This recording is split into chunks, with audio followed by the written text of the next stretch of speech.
Hi students, എല്ലാവരും എക്സാമിന്റെ നല്ല കടുത്ത പ്രിപ്പറേഷനിലാണ്. നന്നായിട്ട് കുട്ടികൾ നന്നായിട്ട് ഹാർഡ് വർക്ക് ചെയ്യുന്ന കുട്ടികളെ ഇഷ്ടംപോലെ കാണുന്നുണ്ട്. Very happy about it.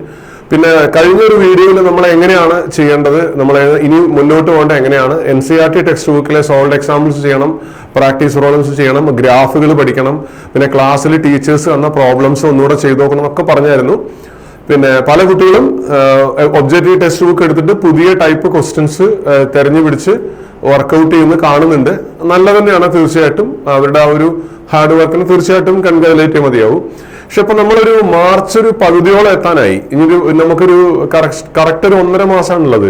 ഈ സമയം കൊണ്ട് ഫിസിക്സ് മാത്രം പഠിച്ചാൽ പോരാ, കെമിസ്ട്രി ഉണ്ട്, പിന്നെ സുവോളജി ബോട്ടണി എല്ലാം നമുക്ക് പഠിച്ചു തീർക്കാനുണ്ട്. NCERT സുവോളജി ബോട്ടണിയൊക്കെ NCERT ടെക്സ്റ്റ് ബുക്ക് വെച്ച് തന്നെ കൃത്യമായിട്ട് പഠിക്കേണ്ടതാണ്.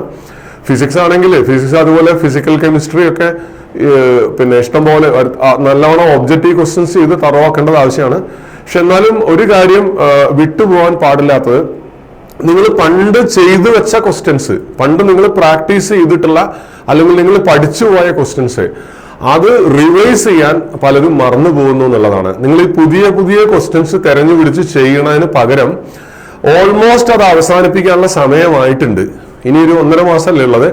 അപ്പൊ ഇനി നിങ്ങൾ ഇവിടുന്ന് ചെയ്യേണ്ടത്, നിങ്ങൾ നേരത്തെ ചെയ്തിട്ടില്ല, നിങ്ങളിവിടെ ഇൻസ്റ്റിറ്റ്യൂട്ടിൽ ജോയിൻ ചെയ്യുന്ന കാലം മുതൽ നിങ്ങൾക്ക് കിട്ടിയിട്ടില്ല, നിങ്ങൾ ഫയൽ ചെയ്ത് വെച്ചിട്ടുണ്ടെങ്കിൽ അതിലെ ക്വസ്റ്റ്യൻസ്, ക്ലാസ്സിൽ ചെയ്ത ക്വസ്റ്റ്യൻസ്, അല്ലെങ്കിൽ ഒരിക്കൽ നിങ്ങൾ തന്നെ ചെയ്ത് പ്രാക്ടീസ് ചെയ്ത ക്വസ്റ്റ്യൻസ്, നിങ്ങൾക്ക് അറിയാവുന്ന ക്വസ്റ്റ്യൻസ്, നിങ്ങൾക്ക് അതിന്റെ ചെയ്യേണ്ട മെത്തേഡൊക്കെ അറിയാവുന്ന ക്വസ്റ്റ്യൻസ്, ആ ക്വസ്റ്റ്യൻസ് എടുത്തിട്ട് നിങ്ങൾ ഒരു റൗണ്ട് കൂടെ ചെയ്തു നോക്കണം. അതായത് നിങ്ങൾ നോളജ് ഉണ്ടാക്കിയെടുക്കുക. ഒരു കോമ്പറ്റേറ്റീവ് എക്സാം സക്സസ്ഫുൾ ആയിട്ട് ചെയ്യണമെന്നുണ്ടെങ്കിൽ, നമുക്ക് സ്കോർ ചെയ്യാൻ പറ്റണമെന്നുണ്ടെങ്കിൽ, അതിന്റെ സ്റ്റെപ്പിൽ ഒന്ന് പറഞ്ഞാൽ നമ്മൾ കൂടുതൽ ക്വസ്റ്റ്യൻസ് പരിചയപ്പെടുന്നു. തീർച്ചയായിട്ടും വേണ്ടതാണ്, ഞാൻ തന്നെയാണ് പറഞ്ഞത്, കൂടുതൽ ക്വസ്റ്റ്യനുകളെ നമ്മൾ പരിചയപ്പെടേണ്ടത് ആവശ്യമാണ് തീർച്ചയായിട്ടും. പക്ഷെ അത് നമ്മുടെ സക്സസിലേക്കുള്ള പില്ലറുകൾ ഒന്ന് മാത്രമാണ്. മറ്റ് പില്ലറുകൾ മറന്നു പോകരുത്. നമുക്ക് പിന്നെ ക്വസ്റ്റ്യൻസ് ഫാസ്റ്റ് ആയിട്ട് ചെയ്യാനുള്ള നമ്മുടെ സ്പീഡ്, അതിന് ഷോർട്ട് കട്ടുകൾ മാത്രം മതിയാവില്ല. വളരെ ഫാസ്റ്റ് ആയിട്ട് ക്വസ്റ്റ്യൻസ് ചെയ്യണമെങ്കിൽ നിങ്ങൾക്ക് അതിനുള്ള സ്പീഡ് കൂട്ടണം. ഈ സ്പീഡ് കൂട്ടാനുള്ള ഒരു മാർഗം ഇപ്പോഴത്തെ അവസ്ഥയിൽ എന്ന് പറഞ്ഞാൽ, നിങ്ങൾ വൺസ് ചെയ്ത് വെച്ചിട്ടുള്ള ക്വസ്റ്റ്യൻസ് ഒരു റൗണ്ട് കൂടെ, 1, 2, 3 റൗണ്ട് കൂടെ ചെയ്യുക എന്നുള്ളതാണ്. പിന്നെ ഒരുവിധം ടോപ്പിക് എല്ലാം കവർ ചെയ്ത് കഴിഞ്ഞ കുട്ടികളോടാണ് പറയണത്. ആ കുട്ടികൾ ഇനി ചെയ്യേണ്ടത് എന്താ വെച്ചാൽ, നിങ്ങൾ പുതിയ ക്വസ്റ്റ്യൻസിന്റെ പുറകെ പോകേണ്ട കാര്യമില്ല. നിങ്ങൾ ഓരോ ചാപ്റ്ററിൽ 100 200 ക്വസ്റ്റ്യൻസ് എങ്കിലും മിനിമം കവർ ചെയ്തിട്ടുണ്ട് നിങ്ങൾക്ക് കോൺഫിഡന്റ് ആണെങ്കിൽ, നിങ്ങൾ ഇനി ചെയ്യേണ്ടത് ചെയ്ത ക്വസ്റ്റ്യൻസിലെ കുറച്ചുകൂടെ ന്യൂമറിക്കൽ ആയിട്ടുള്ള പാർട്ടോ അങ്ങനെയുള്ള ക്വസ്റ്റ്യൻസ് എടുത്തിട്ട് ഒരു റൗണ്ട് കൂടെ ചെയ്ത് നോക്കുക. ചെയ്തത് തന്നെ നമുക്ക് അറിയാവുന്ന തന്നെ വീണ്ടും റിപ്പീറ്റ് ആയിട്ട് ചെയ്തിട്ട് നമ്മുടെ ക്വസ്റ്റ്യൻ അറ്റൻഡ് ചെയ്യാനുള്ള നമ്മുടെ സ്പീഡ് വർദ്ധിപ്പിക്കുന്ന ഒരു പ്രോസസ് ഉണ്ട്. ആ പ്രോസസ്സിനെ കുറിച്ച് എത്ര പേര് ആലോചിച്ചിട്ടുണ്ടെന്ന് എനിക്കറിയില്ല. നിങ്ങൾ കോമ്പറ്റേറ്റീവ് എക്സാമിന് പോകും, നിങ്ങൾ എക്സാമിന് പോകുന്ന സമയത്ത് അവിടെ നിങ്ങൾക്ക് 1 മിനിറ്റ് കൊണ്ട് ഒരു ക്വസ്റ്റ്യൻ ആവറേജ് ചെയ്തു തീർക്കേണ്ടതാണ്, അറിയാമല്ലോ. അപ്പൊ അതിന് വേണ്ടി എന്ത് വേണം, നിങ്ങൾക്ക് നോളജ് മാത്രം പോരാ, നിങ്ങൾക്ക് ക്വസ്റ്റ്യൻസ് ഫാസ്റ്റ് ആയിട്ട് ചെയ്തിട്ടുള്ള ഒരു ട്രെയിനിങ് കൂടെ കിട്ടണം. ആ ഒരു സംഭവത്തിൽ പല കുട്ടികളും അത് അതിനെക്കുറിച്ച് അത്ര ബോധവാന്മാരല്ല എന്നാണ് ഞാൻ മനസ്സിലാക്കിയത്. അതുകൊണ്ടാണ് പറയുന്നത്, ഐ റിപ്പീറ്റ് ഇറ്റ്, നിങ്ങള് പിന്നെ ഇനി നമ്മൾ ഇമ്പോർട്ടൻസ് കൊടുക്കേണ്ടത് പുതിയ ക്വസ്റ്റ്യൻസ് കണ്ടുപിടിച്ച് ചെയ്യുന്നതിനേക്കാളും കൂടുതൽ നമുക്ക് അറിയാവുന്ന ക്വസ്റ്റ്യൻസ്, നമ്മൾ ചെയ്തു കഴിഞ്ഞ ക്വസ്റ്റ്യൻസ്, അത് 2 3 തവണ എടുത്തിട്ട് ആ ക്വസ്റ്റ്യൻ നിങ്ങളുടെ മുന്നിൽ, അല്ലെങ്കിൽ അതേ മോഡൽ ഒരു ക്വസ്റ്റ്യൻ നിങ്ങളുടെ മുന്നിൽ വരുമ്പോൾ വളരെ പെട്ടെന്ന് 10 സെക്കൻഡ് 20 സെക്കൻഡ് കൊണ്ട് തന്നെ നിങ്ങൾക്ക് ആൻസർ ചെയ്യാവുന്ന രീതിയിൽ നിങ്ങളുടെ പ്രോബ്ലം ചെയ്യുന്നതിന്റെ സ്പീഡ് വർദ്ധിപ്പിക്കണം. ആ ഒരൊറ്റ ചെറിയ കാര്യം പറയാൻ വേണ്ടിയിട്ടാണ് ഈ വീഡിയോ. അപ്പോൾ ഇത് എല്ലാവരും പറയുന്ന കാര്യം വളരെ സീരിയസ് ആയിട്ട് കൺസിഡർ ചെയ്യുക. കാരണം നമ്മൾ പല വർഷങ്ങളുടെ എക്സ്പീരിയൻസ് കൊണ്ട് മനസ്സിലാക്കിയെടുത്ത കാര്യമാണ് പറയണത്.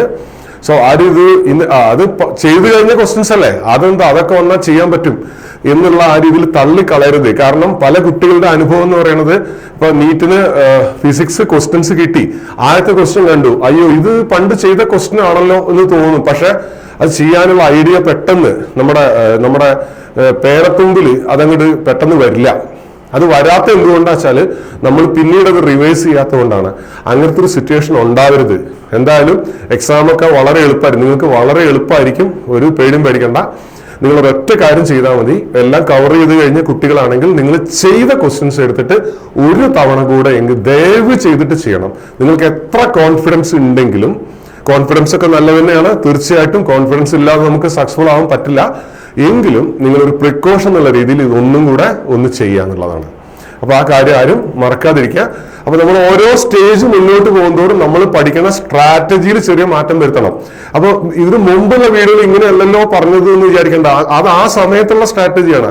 ഇനി ഇവിടെ നിന്നോട്ടുള്ള സ്ട്രാറ്റജി നമ്മൾ ഒരല്പം ഒന്ന് മാറ്റി പിടിച്ചാലേ നമുക്ക് മുന്നോട്ട് പോകാൻ പറ്റുള്ളൂ. അപ്പൊ പെൻഡിങ് ഉള്ള ചാപ്റ്റേഴ്സ് എന്താ ചെയ്യുക? പെൻഡിങ് ഉള്ള ചാപ്റ്റേഴ്സ്, ഇനിയും ചാപ്റ്റേഴ്സ് പെൻഡിങ് വരിക എന്ന് പറഞ്ഞാൽ അത് ബുദ്ധിമുട്ട് തന്നെയാണ്. പക്ഷെ നിങ്ങൾ ആ പെൻഡിങ് ഉള്ള ചാപ്റ്റേഴ്സ് വളരെ കുറേശ്ശെ ആയിട്ട് എക്സ്ട്രാ ടൈം എടുത്ത് കവർ ചെയ്യാൻ ശ്രമിക്കുക.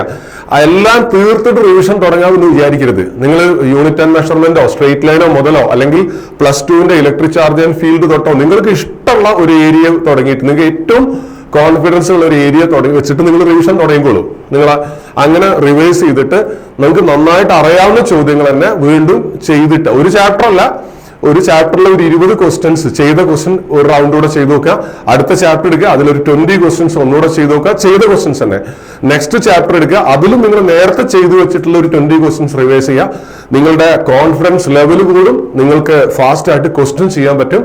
ഓക്കെ, അപ്പൊ എല്ലാവരും ഇത് ഫോളോ ചെയ്യുക. Okay, all the best.